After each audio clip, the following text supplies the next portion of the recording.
Hey guys, it's me, WAZER2413, back with another video. This is the WAZER water jet. You can see it's pretty dusty and filthy. This is the first one they came out with. There's a lot of issues. They're made by MIT. The problem is a lot of things don't fit. These are your sacrificial cutting boards.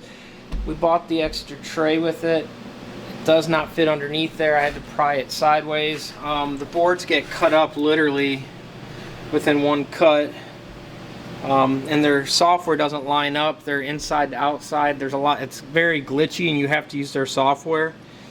So this is how you measure the height offset. You put your part underneath, slide this here, you undo this, and it raises and lowers the head. As you can see, it gets sand kind of stuck in it. It can be kind of gritty. The other thing too, you have to empty it after. As you can see, it fills with sand. There's two of them. It catches it. It's pretty messy. It's part of cutting though, but sand gets flung up here and there is no hose. On the new one they have a hose.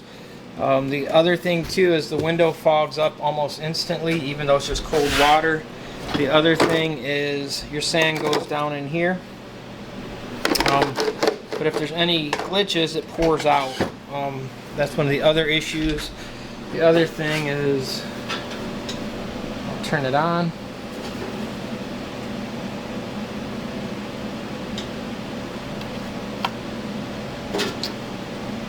And there was a power outage in 1 second.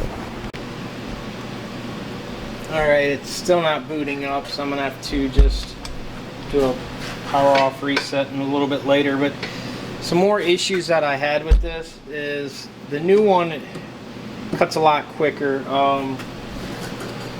This little bottle opener test they give you is like 45 minutes, and it calculates how much sand and all that it uses.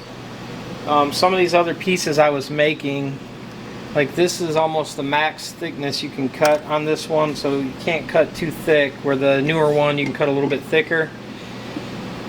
But the sand time, the new one is half the time, and so the sand is your cost, but literally it's going through like 18 to 20 pounds of sand to cut some of these things out,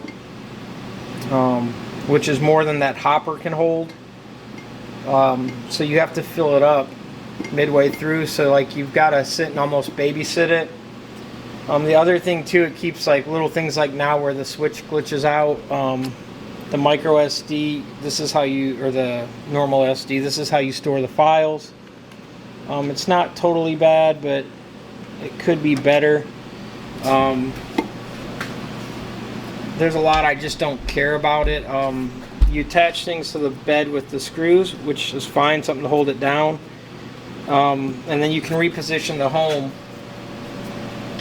which is nice. You manually jog it too. The other thing too, the crazy thing is like when you manually jog it, you're getting back voltage, as you can see. I just would have thought something from MIT would have done a little bit better. The machine does okay. Would I buy another one? Not at this cost. I would probably buy the new one, maybe.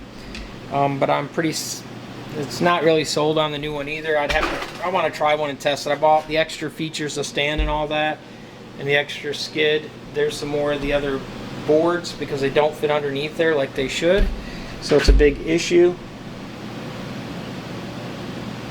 And then, like I said, the other thing is I'm always running into this voltage thing. Sometimes it's a water issue. You have to fill the water up so high before it will turn on, which is fine, but there's a lot of little glitches that it made me update the software midway through. When I was running something, I reloaded the file, and instead of just letting you run the old file, it made me update it,